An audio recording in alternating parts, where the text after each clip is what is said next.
रामकृष्ण हरी मंडळी प्रशांत डगळे युट्यूब चॅनलमध्ये तुमचं सगळ्यांचं स्वागत आहे आणि मी तुमचा लाडका प्रशांत डगळे. मित्रांनो, एक सुंदर असा छोटासा भैरवी ताटातील राग छोटासा आलाप तुमच्या समोर मी घेऊन येत आहे आणि तो कुठे सादर केला तर श्री क्षेत्र खंडाळा येथे दत्तात्रय महाराज जयंती निमित्त चालू असलेला अखंड हरिनाम सप्ताहामध्ये काल कीर्तन सेवा संपन्न झाल्यानंतर आम्ही जी भजन सेवा सादर केली त्यामधील छोटासा आलाप तुमच्यासमोर मी सादर करत आहे.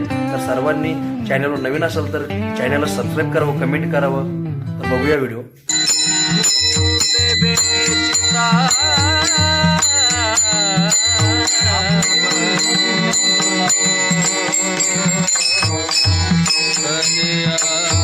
कन्या